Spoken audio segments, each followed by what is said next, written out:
Alors bonjour à tous, bienvenue sur DailyFX, bienvenue à cette dernière session de trading sur dailyfx.fr pour les chiffres, pour beaucoup de chiffres d'ailleurs qui concernent les États-Unis, mais avant tout la deuxième estimation de la croissance économique aux États-Unis au quatrième trimestre 2013. Alors on a vu que le marché attend, le marché semble a priori selon le consensus vouloir confirmer la première estimation. On va regarder tout ça en graphique et puis on se concentrera sur un certain nombre d'actifs de marché. Alors voilà ce que je vous propose, on a 15 minutes. Pendant ces 15 minutes, on va regarder trois graphiques fondamentaux, ça va nous prendre 4 à 5 minutes et se concentrer ensuite pendant 10 minutes sur des graphiques intraday du pétrole, du gaz naturel, de la paire euro-dollar, du CAC 40 et du Bund. Comme ça, on représentera un certain nombre de classes d'actifs différentes, on prendra connaissance du chiffre, de l'impact sur le marché et on déroulera ensuite un point de marché de clôture de la semaine, un point de marché qui viendra notamment se concentrer sur les actifs américains et les grands indices américains, puisque la clôture ce soir du S&P 500 sera naturellement à surveiller en priorité. Donc, je regarde pour le son et l'image, voilà, son et image impec, donc décidément on n'a plus aucun souci sur ce plan-là. Alors, les fondamentaux, quels sont-ils? Vous avez peut-être, pour certains, oublié que la nuit dernière, il y avait un certain nombre de chiffres en provenance du Japon. Alors, il y avait beaucoup de chiffres. Les ventes au détail, l'inflation, les indicateurs de confiance. On l'a vu, les paires en yens restent enfermées dans des trading ranges. Il y a eu dans un premier temps, en intraday, un mouvement de force du yen japonais, puis finalement un reverse, pour au final un USD yen, un euro yen, un GBP yen dans des trading ranges. Et ça, on en parlera après les chiffres, car je ne pense pas que ce soit des paires en priorité impacté par les données de 14h30.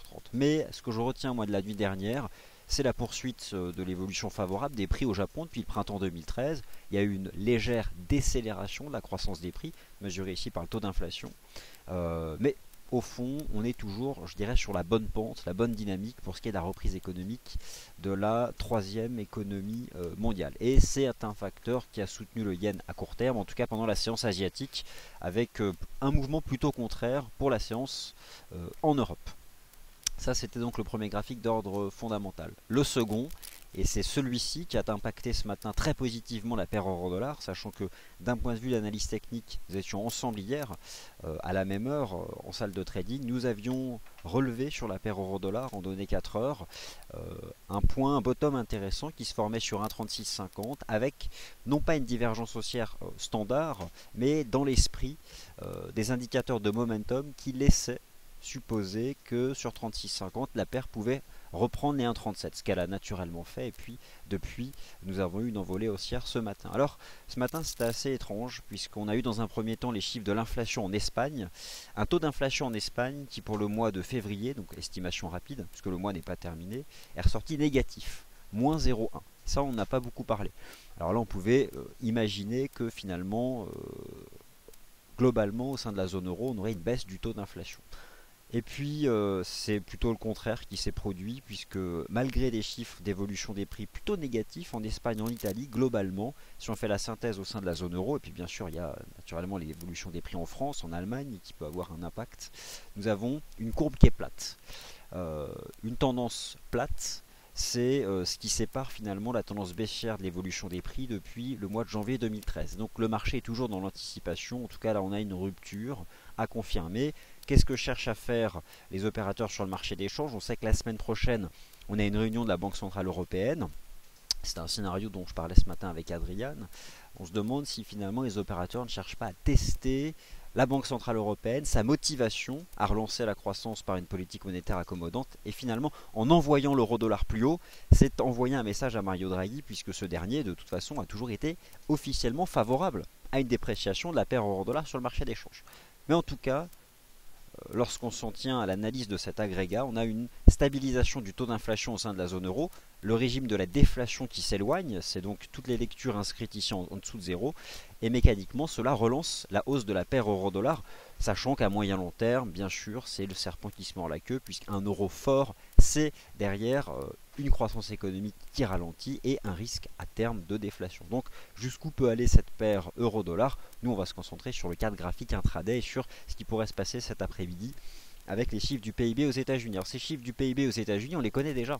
Pourquoi est-ce qu'on les connaît déjà? Ceux de 14h30, c'est simplement la deuxième estimation. Nous attendons les chiffres de la croissance économique au quatrième trimestre 2013. Le marché a déjà pris connaissance, en janvier, d'un taux de croissance de 3,2%. Et d'ailleurs, le consensus du marché, c'est 3,2%. Alors, le ralentissement de la croissance américaine par rapport au troisième trimestre, il est déjà connu. Ce qui pourrait être finalement une surprise, c'est une seconde estimation qui se situerait en deçà du niveau des 3,2%. Et ce qui là, forcément, projetterait l'euro-dollar sur des niveaux plus élevés. Par contre, si jamais la croissance américaine devait être revue en hausse par rapport à la première estimation, 3,2%, à ce moment-là, je pense que l'euro-dollar rejetterait. Voilà donc pour les fondamentaux. Allez, nous avons 9 minutes, on respecte le timing. Étudions maintenant des graphiques intraday. Évacuons le sujet du CAC 40 puisque c'est aujourd'hui un marché qui est peu volatile. Je me suis prononcé ce matin en faveur de l'impact positif du marteau haussier. Alors nous sommes en données journalières. Selon la terminologie japonaise, nous avons matérialisé hier un chandelier en marteau, une mèche basse, petit corps supérieur, sur le support des 4355 points. En intraday, nous sommes dans un marché depuis ce matin enfermé entre deux bornes, 4370 et 4384. Somme toute, à l'heure actuelle, le CAC reste enfermé dans ce range et n'est pas très dynamique. La stratégie était clairement hier d'acheter le pullback sur les 4353 points et je pense que cette stratégie est toujours la meilleure à adopter sur ce marché qui est fermement soutenu donc depuis le début de l'année. Je vous rappelle que le CAC est l'indice action le plus performant depuis le début de l'année.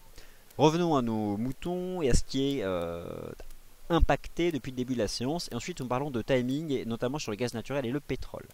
Hier, nous avions vu cette séquence ici sur l'euro-dollar en données 4 heures par rapport au creux ici de la bougie de 15 heures et au creux ici de cette bougie-là. Donc nous avions deux bottoms ici, nous avions au contraire deux creux équivalents sur cet indicateur de momentum. Divergence haussière, peu conventionnelle certes, mais nous retrouvons l'esprit, qui a donc été validé sur ce chandelier ici, la cassure des 1,37. La cassure des 1,37 $ était donc un bon signal et d'ailleurs le marché l'a confirmé en reprenant appui en données 4 heures sur ces 1,37. Et depuis, eh bien, avec les données de l'inflation ce matin au sein de la zone euro, le marché a accéléré. Que peut-il se passer sur l'euro-dollar? Vous êtes dans le marché depuis un certain temps, à l'achat. Vous êtes naturellement bien et il faut penser à alléger, à sécuriser des gains et à remonter les stops. Mais le stop, on le remonte. Quelle est ma lecture? Je pense que le seuil important, c'est un 36,50. Pourquoi un 36,50 et pas un 37,73? Un 37,73, c'est en effet le changement de polarité en séance, mais je pense, somme toute, qu'il faut prendre de la marge par rapport à ces 1,37,73 et puis accordons toujours de l'importance aux chiffres ronds, aux nombres entiers, qui ont une importance, on sait, en analyse chartiste. Lorsque j'observe mon indicateur ici, celui qui m'a laissé hier présager le rebond, je peux constater que nous n'avons pas encore établi un sommet ici en zone de survente, ce qui finalement a été à chaque fois un préalable à une mèche haute de marché. Donc, somme toute, mais les fondamentaux décideront, selon l'analyse technique et la lecture que je vous en propose, j'estime que au-dessus des 1,3750, nous avons un marché qui reste sous l'influence de cette divergence haussière, sous l'influence de la cassure haussière aujourd'hui des 1,3770 et qui peut probablement réeffectuer à l'image du 27 décembre dernier une incursion dans cet intervalle. Donc on peut avoir potentiellement ce scénario. Donc vous êtes en position, la position est en partie sécurisée, voire allégée, vous n'y êtes pas. Stratégie agressive, ce serait quoi? Mèche basse sur cette zone-là, des 1,3750, stop 10, 20 points maximum, puisque ça doit rapidement relancer. Toute incursion, tout test des 1,39 pour moi serait une stratégie d'allègement et stop. On va pas s'amuser à shorter la paire euro-dollar un vendredi après-midi. Donc voilà pour ma part la lecture que j'ai sur cette paire euro-dollar. Le double achat énergie, c'est quelque chose que je vous ai tweeté tout à l'heure. Le double achat énergie, pourquoi? Je parle depuis le début de la semaine d'un canal aussi en données horaires que je mets sous surveillance sur le cours du pétrole américain. Un canal qui se développe depuis le test réussi des 92 $, qui est particulièrement propre. J'ai régulièrement invité à attendre la dérive latérale des cours au contact du canal pour adopter une stratégie d'achat. Je me souviens que nous en avons parlé ensemble ici le 25 février, les cours s'en sont approchés. À l'époque, ce niveau-là m'intéressait, il s'agissait des 100,56. Nous étions donc sur cette séance du 25, sauf que depuis les cours ont formé phase ascendante et dérive finalement latéralement. Je pense toujours que nous avons là une opportunité, en tout cas celle qui offrira du rendement risque. Donc à l'heure actuelle, au niveau actuel des cours, le canal passe à 101,65. En cas de dérive latérale, cette dernière pourrait durer jusqu'à l'après-midi du 2 mars. Enfin, en tout cas, jusque... Bon, en fait, c'est clairement cet après-midi, hein, puisque 2 mars et dimanche, nous serons le 3. Bref, je pense que nous allons bientôt avoir la réponse entre le scénario d'une prise d'appui sur le bas du canal, d'une envolée vers 103,40 et derrière 105 en ligne de mire, ou d'une résolution baissière de la figure, et finalement d'un signal d'achat au-dessus des 101,73 qui serait assez largement en danger. La stratégie sur ce marché serait donc finalement un achat du bas de canal et un stop de protection situé sous les 101 $, sachant que le bas de canal passe actuellement sur les 101,70. Donc voilà, cette zone-là des 101,70 et puis les 101,70 c'est le pivot journalier, me semble être un bon point d'entrée en tout cas, qui offre je dirais un rendement risque intéressant. Le double achat énergie, c'est donc le WTI, qui me semble intéressant. Et bien sûr, le gaz naturel. Alors, le gaz naturel, ah bah ça y est, c'est parti. Bon, bah c'est dommage. Donc ça, c'est ce que je vous ai proposé ce matin sur le site en page d'accueil. Et puis bon, bah, et sur le forum, mais c'est parti, ça y est. Enfin, on a la cachure en cours. Nous avions hier, depuis la bougie de 16 h, l'activation d'une divergence haussière, ici, en données horaires, entre les cours de l'indicateur RSI et ceux des prix du gaz naturel. Active depuis le 16 h, tout simplement parce que nous sommes sortis par le haut, nous avons cassé le niveau des 30 ici, les cours dérivaient à la baisse dans une structure en biseau descendant, au même moment le RSI était plat, on sort par le haut, j'estimais qu'il s'agissait d'un signal précurseur ici, d'une envolée haussière, et somme toute, la hausse semble eh bien, se mettre en place. On attaque en tout cas la figure. Maintenant, le point d'accélération, c'est 4,56. Alors, bon, j'aurais aimé quand même qu'on reste dans le biseau pendant le live, mais la stratégie a été proposée de toute façon depuis hier un certain nombre de reprises. Elle reste toujours parfaitement valide, avec un stop situé donc sous les 4,44. L'objectif étant de reprendre les 5,50. Donc, ça, c'est ce que j'estime être le double achat énergie. WTI, N-Gas, stop proche, espérance de rentabilité intéressante. Euro-dollar, nous en avons parlé. Maintenant, le Bund. Alors, le Bund, la cachure haussière hier a été faite, des 144,30. Nous avons là un pullback. Je vais revenir par contre sur le graphique journalier du Bund pour vous montrer qu'est-ce qui m'avait convaincu sur ce marché. Et puis ce matin, donc, nous avons le pullback. Ce que fait le Bund ce matin, pour moi, ça s'apparente grande partie à ce qu'a fait le CAC 40 hier, pardon, en effectuant un pullback sur 4355 points avant de relancer. Le Bund, vous l'avez ici. Voilà. Nous avons ici cette cassure haussière qui m'avait été suggérée par cette divergence haussière sur l'histogramme de MACD en données journalières. Un marché désormais qui est en pullback, j'estime donc que cette zone-là est une zone intéressante pour tenter une stratégie haussière et le stop se mettrait à ce moment-là dans la partie médiane du précédent range 143, 144, 50, donc sous 143, 75 en se positionnant à 144, 30. Voilà donc cette stratégie ici qui me semble aussi tout à fait opportune et intéressante sur le Bund. Donc l'euro-dollar, le WTI, le gaz, ça semble déjà vouloir partir. Le Bund qui fait une mèche intéressante et bien sûr c'est ce soir la clôture du S&P 500 qui sera intéressante pour l'indice CAC 40. Mais il est vrai finalement que le CAC en swing trading, tant qu'il reste au-dessus des 43,53 et si en données horaires il parvient à nouveau à s'affranchir des 43,84, et bien somme toute ce marché réengagera les 44,25, les franchira et tendra petit à petit vers les 4500 points qui sont la résistance en amont de la faillite de Lehman Brothers, ce qui fait consensus car elle rassemble à la fois des stratégies d'allègement de moyen terme et en même temps un niveau qui naturellement verra se manifester des intérêts vendeurs agressifs en stratégie court terme. Donc voilà où en est ce marché. Alors bon, on va rester en triptyque.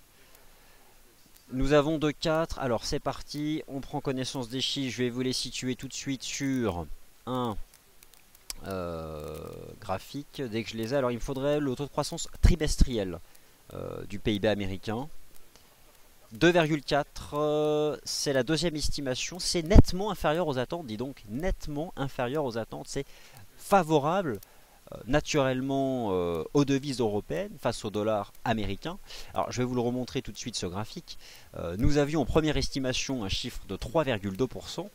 et finalement il est revu en baisse à 2,4. Donc c'est ce point-là, attention, il n'y a pas de nouvel incrément dans le temps, c'est ce point-là qui est revu en baisse. Donc la croissance américaine, en première estimation, au quatrième trimestre 2013, a été surestimée. Voilà qui est de nature à soutenir les devises européennes sur le marché des changes face au dollar américain.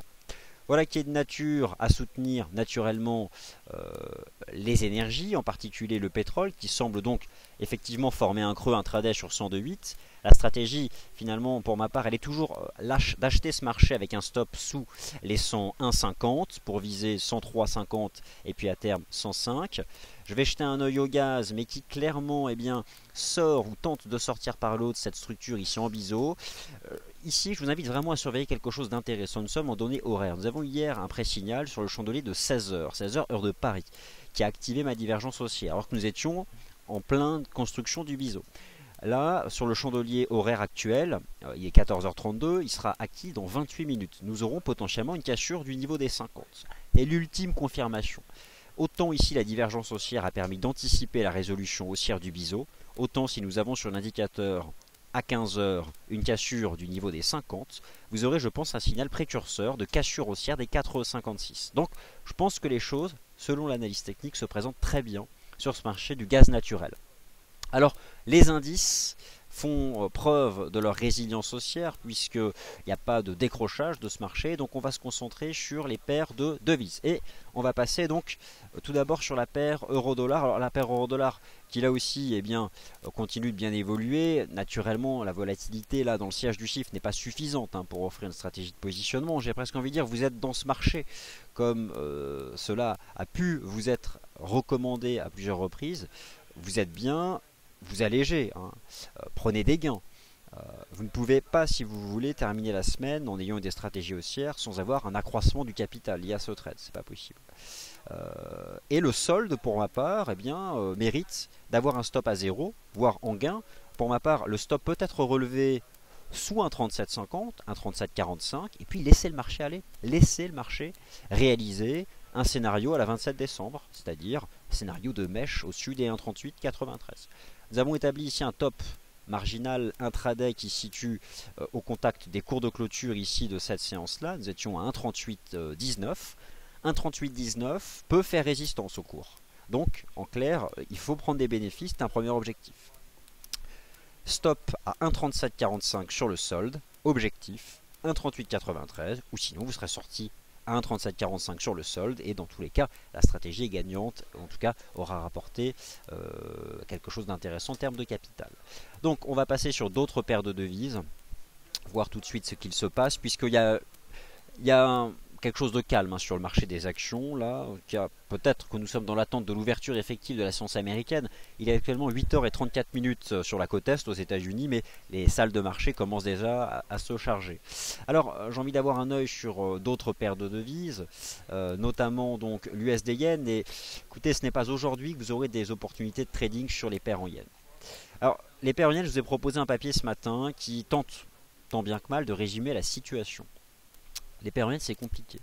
Nous avons à la fois des éléments macroéconomiques propres au Japon qui sont nature à renforcer le yen et donc à créer, je dirais, de la pression baissière. Et c'est le cas depuis le 1er janvier. Les paires en yen corrigent. Le yen japonais, lui, est dans un rebond technique. Et puis nous avons un autre facteur qui soutient le yen japonais et donc qui est négatif pour les paires en yen, c'est l'aversion au risque, je dirais, cachée. Pourquoi caché? Car l'attrait pour le risque est largement dominant sur les marchés. Vous avez constaté la tendance haussière des actions. Mais de manière très, je dirais, sournoise, les stratégies défensives se sont mises en place. Vous l'avez vu à travers l'achat des métaux précieux, à travers l'achat de contrats obligataires d'État, de pays considérés comme extrêmement solides, les achats de T-Note ou encore de Bund. Puis nous avons eu des achats de yen japonais.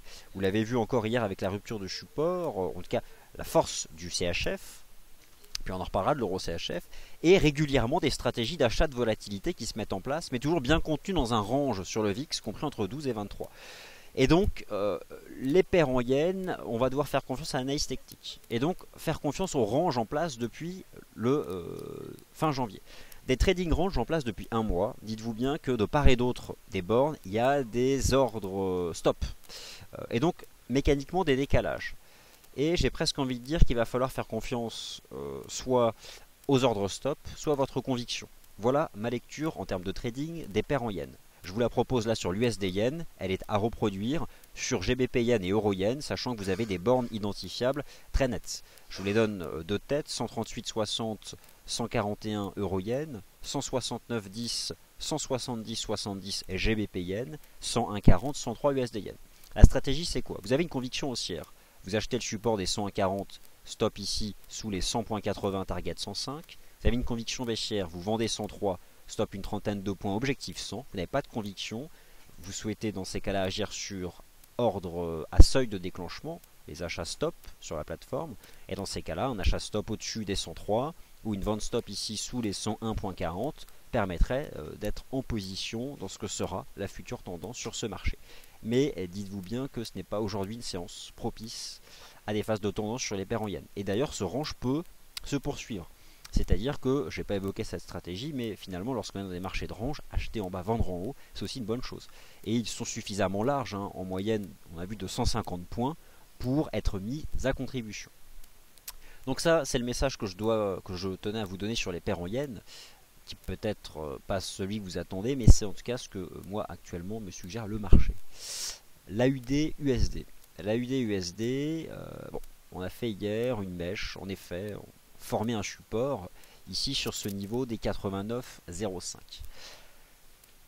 La UD-USD, la conviction que j'ai, c'est celle qu'il existe une ligne de départ, c'est-à-dire 0,9086, qui sont, je pense, une résistance qui, si elle est franchie, déclenchera une accélération haussière en direction des 93,50. Sauf que nous ne sommes pas dans une situation où le marché l'a franchi, cette ligne de départ. Donc, où sommes-nous? Le marché avait donné un support évident à 88,50. Celui-ci, je l'achèterais sans grande hésitation avec un stop proche. Et puis, en forme à nouveau ici à 89,05. Et ce dernier niveau ne me parle pas vraiment. Donc, j'ai presque envie de vous dire que je n'ai pas grand-chose là à vous proposer sur cette paire AUD-USD dans l'attente.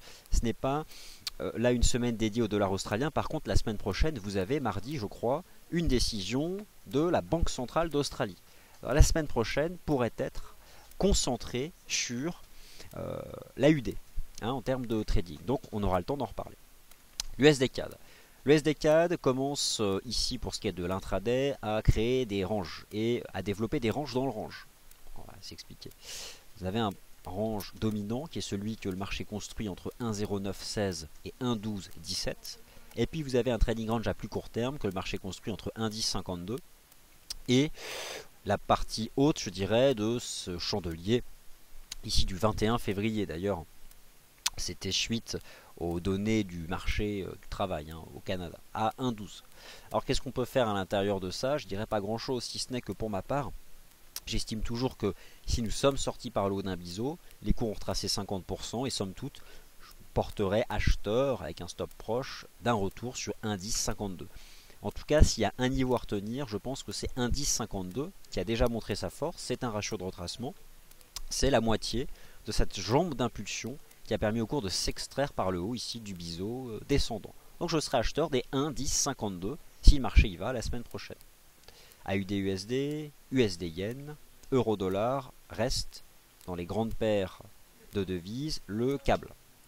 Alors le GBP-USD, je vous ai proposé 7 stratégies cette semaine. L'achat du support ici des 1,6615.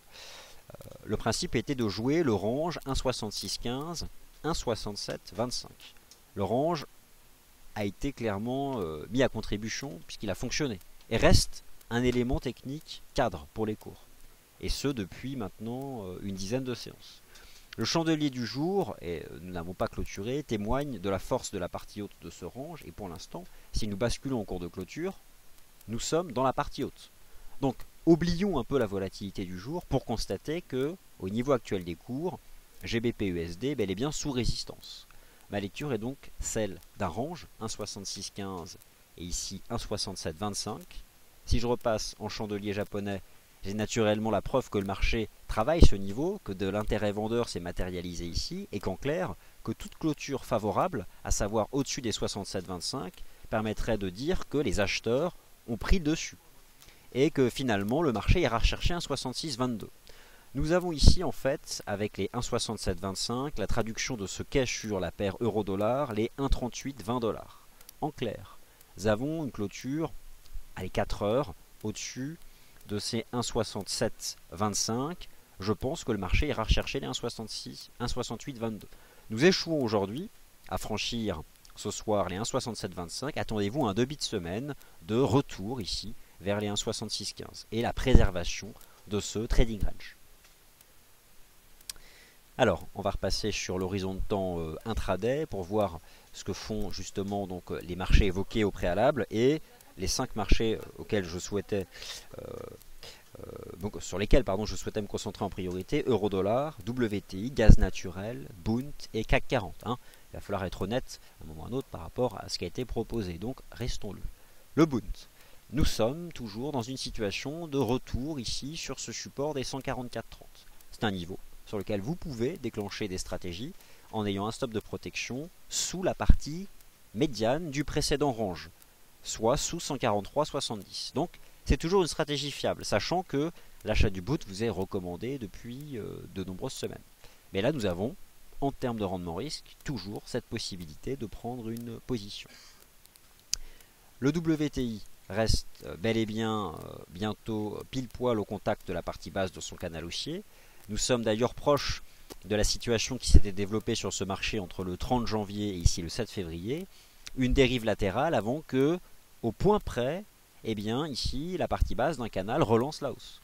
Et je pense que somme toute la meilleure stratégie est d'attendre ici le même type de comportement. Alors soit vous passez acheteur ici sur les 101,85 avec un stop de protection que vous allez pouvoir situer sous les 101,50. Somme toute le risque sera limité. Acheter 101,85 avec un stop ici sous les 101,50, 35 points. Soit bien sûr vous attendez la dérive latérale des cours et le test de cette oblique de tendance haussière que vous pouvez tracer à l'aide de l'horizon de temps horaire sur ce marché. Et naturellement en cas de cassure jour des 101,50, eh bien il deviendra à ce moment-là probable que les 103,40 aient été un point haut majeur pour ce marché. Mais j'accorde ma confiance à la tendance jusqu'à ce que le marché me dise que ce n'est plus le cas. Donc le double achat énergie tout à fait encore dans l'ordre du possible. Le gaz naturel, on voit que sa bataille ferme. Attendons, je pense. Alors, non, il n'y a pas à attendre, puisqu'on vous a recommandé l'achat depuis hier et nous en avons remis une couche ce matin. Donc, non, vous y êtes depuis ce matin ou depuis hier, ou vous n'y êtes pas. Je pense toujours que des choses se mettent en place sur ce marché. Le chandelier horaire, là, sera bien sûr intéressant. Alors, on va essayer de zoomer. Attendez, on va utiliser cet outil-là. Et on va zoomer, voilà. On voit que ça bataille. D'ailleurs, regardez, pour l'instant, on s'apprête à clôturer encore sous le biseau. La clôture horaire sera importante. Vous avez eu donc depuis cette opportunité de vous placer dans cette zone-là. Le stop est toujours sous les 4,44. Alors, sous 4,40 éventuellement, pour prendre de la marche. Mais en même temps, il faudrait vraiment que là ça parte. Si vous voulez, on ne peut pas réellement maintenant repasser sous ces bas de 4,44, 4,45. Sinon, le marché décrochera.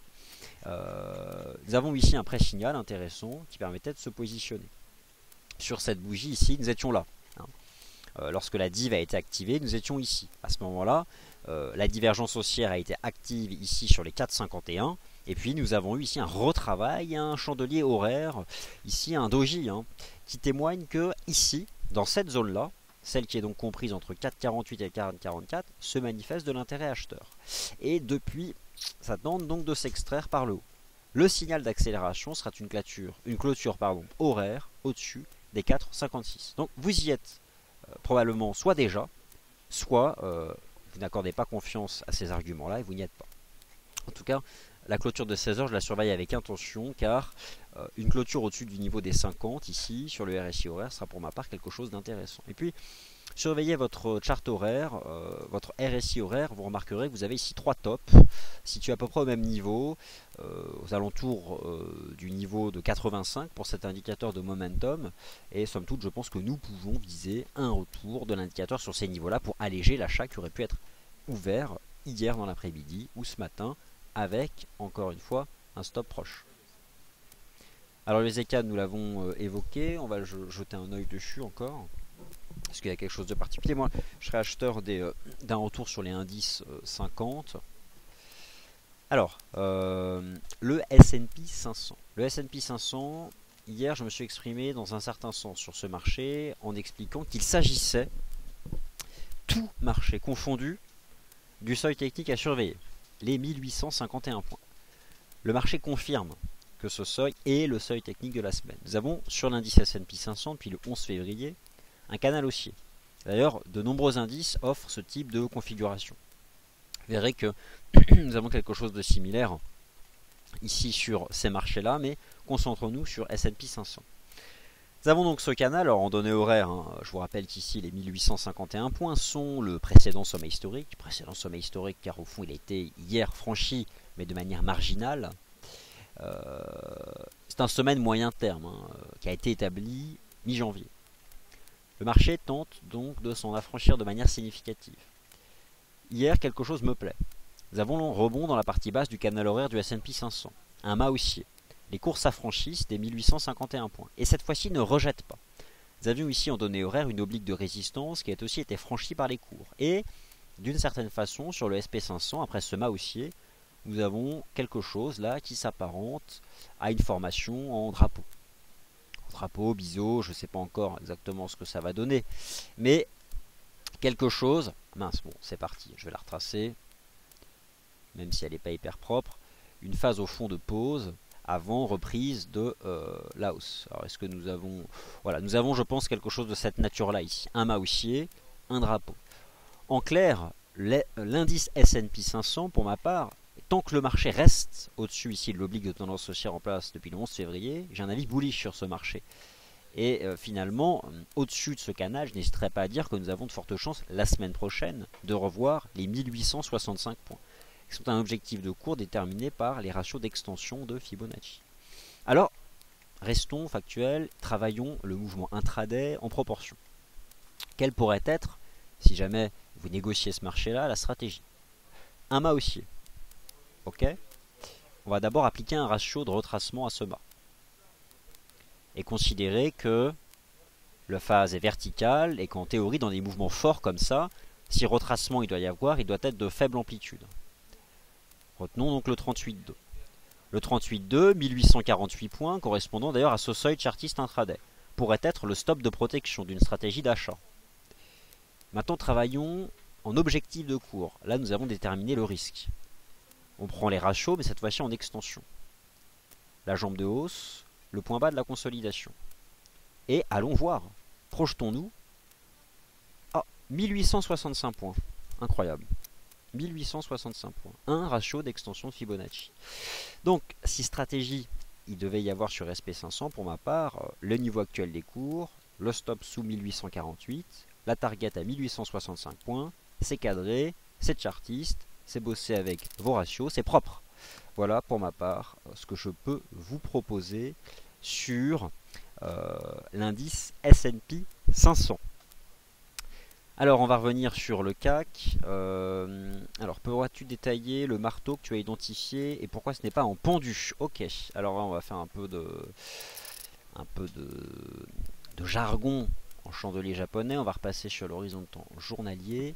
Donc sur le SP500, vous avez cette stratégie qui est possible. En tout cas, ça va assez clairement dans le sens de la force de ces marchés actions qui pour l'instant ne veulent rien lâcher. Donc si on résume, vous avez l'euro-dollar, toujours bien puissant, mais bon, j'ouvre un peu ce live après la bataille d'une certaine façon, mais d'autres avant moi ont pu vous suggérer, notamment Nicolas Chéron, depuis plusieurs semaines, depuis les 1,3480. Le double achat énergie, WTI, gaz naturel, le pullback du Bund, 144,30, stop sous 143,70. Le S&P 500, la stratégie vient de vous être détaillée. Et enfin, le CAC 40 et la question qui vient de m'être posée. Le marteau, c'est ce que vous avez ici. Il est encore plus propre sur l'indice cash. D'ailleurs, si vous prenez l'indice CAC 40 cash, celui calculé par Ronex Paris, le marché au comptant, puisqu'ici vous avez la représentation du CFD qu'on vous propose. Vous avez ici un avalement haussier qui est propre sur cette séance du fin février. Avalement haussier précurseur d'ailleurs de la cassure haussière des 43,53. Une hausse. Et ici nous avons sur l'indice cash un marteau encore plus propre. Mais là nous avons un beau marteau. En clair, cela montre que mécaniquement le marché a réagi positivement hier sur les 43,54. Pourquoi je ne parle pas d'un pendu? un marteau est une structure de cette nature-là qui fait suite à un mouvement baissier. Nous sommes ici dans cette phase de correction qui a débuté depuis 44,25. Nous revenons sur ce support, c'est un marteau. Si j'avais eu au contraire un mât haussier et ce chandelier ici tout en haut sous résistance, il aurait s'agi à ce moment-là d'un pendu. Le pendu est un chandelier du passage d'un mouvement haussier à un mouvement baissier. Le marteau est le chandelier qui sépare une phase baissière d'une phase haussière. Alors l'indice Dow Jones, je l'ai rapidement regardé tout à l'heure. Il semble vouloir confirmer le SP500 en vous proposant hier, sur la base d'une clôture journalière, une cassure positive des 16 242 points. Je préfère l'indice S&P 500 si vous voulez pour des stratégies d'achat. Il est plus fort, c'est comme ça. Donc autant aller chercher, se positionner sur le plus fort. Par contre, c'est intéressant d'aller chercher sur le Dow Jones des confirmations. Et là, il s'avère que le franchissement ici des 16 242 points est une confirmation. Donc, ce que je vous ai proposé sur le SP500, l'achat, stop sous 18,48, la target 18,65, est intéressante et me semble toujours parfaitement valide. Dans les autres stratégies possibles, et là on commence à préparer la semaine prochaine, je tiens à attirer votre attention sur l'indice italien, le MIB. L'indice italien est d'une construction, je dirais, à court terme, depuis début février, similaire à celle de l'indice CAC 40. Vous avez un mât haussier. Le mât haussier laisse actuellement la place à une phase de transition latérale. Phase de transition latérale d'ailleurs qui se construit sur ce marché, au-dessus donc d'un précédent top. Ici donc nous avons formé un nouveau support. Donc une stratégie pareille qui offre du rendement risque sur le MIB serait celle de l'achat ici, je dirais du support qui se trouve à 20 158 points, avec un stop de protection qui se trouverait sous les 20 000 points. Voilà clairement la stratégie qu'on peut adopter sur ce marché. Stop sous les 20 000 points pour un objectif de cours. Si on va travailler en extension,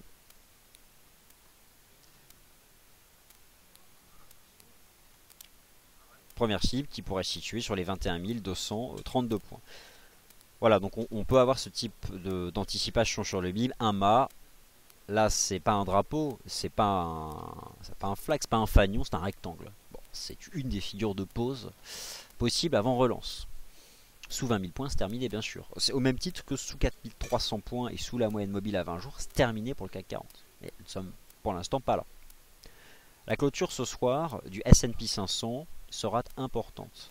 À la fois une clôture journalière, hebdomadaire et mensuelle. Laissez-moi donc conclure ce point de marché, avant de regarder vos questions, par les chandeliers de long terme. On va essayer d'envisager ce qui pourrait être ce soir à 22 h. Ce sera majeur pour la suite des événements. Alors, l'indice S&P 500 en données mensuelles, en données hebdomadaires. Le voici. Alors, je vais retirer ici cette résistance. Donc, somme toute, si on raisonne en cours de clôture, on voit que le niveau à casser en clôture hebdomadaire, c'est 1843 points. C'est plutôt bien parti. En chandelier japonais, le niveau ici de résistance se trouve donc à 1851 points. Donc ce soir, si nous avons une clôture qui se situe, je dirais, entre 18,55 et 18,60, nous aurons la cassure avérée de ce sommet de moyen terme établi en janvier. Et nous resterons donc en chandelier japonais hebdomadaire sous l'impact positif d'une structure en marteau, d'une structure ici tout à fait favorable. D'ailleurs, on reparle du marteau. Vous aviez ici un marteau hebdomadaire en juin 2013, un marteau hebdomadaire le 5 octobre 2013, qui vient conclure une phase baissière, un marteau hebdomadaire ici début février, qui vient conclure une phase baissière. Ça, c'était pour revenir sur le marteau. L'euro-dollar, qu'est-ce que cela nous donne en données hebdomadaires si l'indice devait clôturer, si la paire de devises devait clôturer au niveau actuel des cours? Alors, naturellement que le marché reste sous l'impact ici de cette oblique de tendance baissière en place depuis 2008. Et d'ailleurs on voit que en ayant testé les 1,3820, nous sommes pile poil sous l'oblique. Les obliques ne sont pas forcément les éléments les plus importants, j'accorderai pour ma part l'importance au 1,3893. Nous avons eu les chiffres du PIB aux États-Unis, nous attendons d'autres chiffres tout à l'heure qui doivent tomber à 15h45 pour le PMI de Chicago 15h55 pour l'indice de confiance de l'Université du Michigan et 16h pour les ventes de maisons en cours aux États-Unis. Vous savez tout ce qu'il y a entre le compromis de vente et l'acte authentique de vente. Donc, somme toute, la stratégie est la même qu'expliquait tout à l'heure sur la paire euro-dollar, qui témoigne encore de sa résilience haussière. Vous y êtes dedans, vous avez encaissé 50% sous 1,3820. Stop sous 1,3750, donc 1,3745 sur le solde. Objectif 1,3890. Si le marché vous stoppe à 1,3745, vous aurez donc quand même encaissé 50% des gains. Alors, je vais repasser en données horaires sur ce marché. Et alors, Bernard, en toute impatience, me dit « Et le DAX dans tout ça ?» Alors, le DAX dans tout ça, eh bien, parlons-en du DAX. Le DAX a formé à 9500 points un support solide, testé en février, 13 février, 20 février et 27 février. Nous avons ici d'ailleurs un phénomène cyclique de 7 jours. Des creux sont établis tous les 7 jours. Au même titre que le CAC 40 a relancé sous 4350 points, le DAX a relancé sur les 9500 points. Est revenu ici au contact d'une résistance qui se trouve à 9600 points. Alors, les 9600 points. Pour ma part, j'estime que le DAX a relancé une première fois, vient de faire une petite conso. Et somme toute, par rapport à tout ce qu'on observe là sur les marchés actions, il me paraît tout à fait probable que ce marché rejoigne les 9700 points lors des prochaines heures. Donc, la stratégie serait bien sûr d'être long du DAX, stop sous les 9565, objectif 9644 et 9694, ici en données 4 heures. Alors Hervé nous dit le gaz, ça part. Et oui, le gaz, ça part. Donc, eh bien, oui, la clôture, c'est dans 2 minutes. Je vous confirme que nous aurons une cassure haussière sur le RSI horaire du niveau des 50, que le marché s'extrait par le haut de cette configuration en biseau descendant, reste à franchir les 4,56, mais je pense que ça sent bon. Et les objectifs pour la semaine prochaine gravitent autour de cet intervalle compris entre 5,48 et 5,72. Je dois vous laisser, j'espère que cette séance vous a plu, il s'agissait de clôturer un peu la séance et puis les diverses idées de trading qui vous sont proposées. Long gaz, long WTI, 50% allégé sur l'euro-dollar, le solde on vise 1,3890, stop 1,3745. La stratégie d'achat SP500 DAX qui vous a été proposée, la mèche basse du Bund. Voici donc les stratégies pour clôturer la semaine. Bon week-end à tous et à lundi de vive voix.